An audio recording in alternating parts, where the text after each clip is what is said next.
നമസ്കാരം. ഗീതമ്മയുടെ അടുക്കളയിലേക്ക് എല്ലാവർക്കും സ്നേഹം നിറഞ്ഞ സ്വാഗതം. ഞാനിന്ന് കാണിക്കാൻ പോകുന്നത് മലയാളികൾക്കെല്ലാം ഒരുപോലെ ഇഷ്ടമുള്ള ഒരു 4 മണി പലഹാരം, ഒരു എണ്ണ പലഹാരമാണ്. അതായത് നമ്മൾ ഉണ്ടംപൊരി എന്നാണ് ഇവിടെയൊക്കെ പറയുന്നത്. പല നാട്ടിൽ പല ഭാഷയാണല്ലോ. ഇംഗ്ലീഷിലാണെങ്കിൽ സ്വീറ്റ് ബോണ്ട എന്ന് പറയും.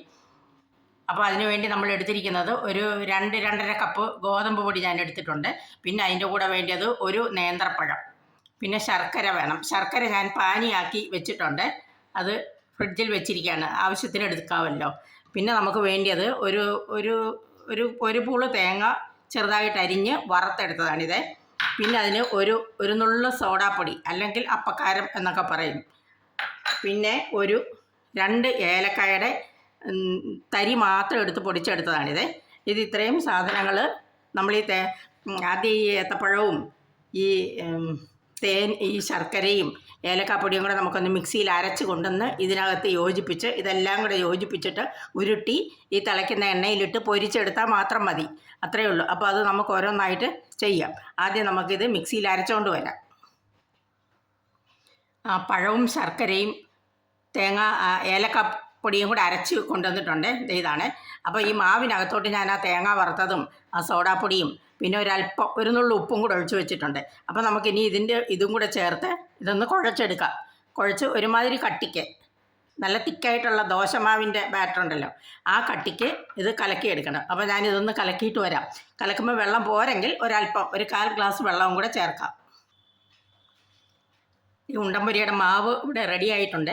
ചപ്പാത്തിയേക്കാളും കുറച്ചുകൂടെ അയഞ്ഞ പരുവത്തിലുള്ള മാവാണ്, എന്നാൽ ദോശമാവിനേക്കാൾ അല്പം കൂടെ കട്ടിയുണ്ട്. ഇനി ഇത് ഒരു 10 മിനിറ്റ് വെക്കണം. ആ സമയം കൊണ്ട് നമുക്ക് എണ്ണയൊക്കെ ചൂടാക്കി എടുക്കാം. പിന്നെ അത് 2 കയ്യിലും വെള്ളം തൊട്ട് ഉരുട്ടി ഒരു ഓറഞ്ചിൻ്റെ വലുപ്പത്തിലാക്കിയിട്ട് തിളച്ച എണ്ണയിലേക്കിട്ട് കോരിയെടുത്താൽ മാത്രം മതി. എണ്ണ നല്ലവണ്ണം ചൂടായിട്ടുണ്ട്. ഇനി 2 കയ്യിൽ നനച്ചിട്ട് നമുക്കിത് ഉരുട്ടി എണ്ണയിലോട്ടിടാം.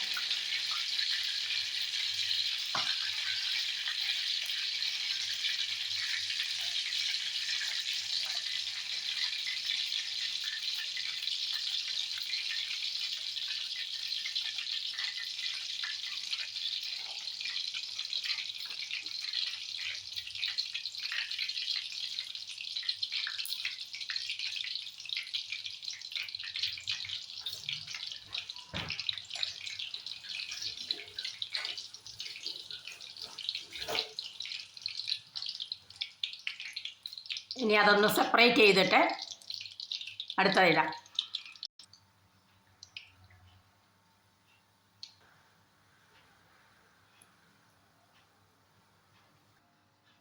നമ്മുടെ ഉണ്ടംപൊരി ആദ്യം ഇട്ടത് റെഡിയായി, നല്ല മൊരിഞ്ഞ് നല്ല അടിപൊളിയായിട്ട് കിട്ടി.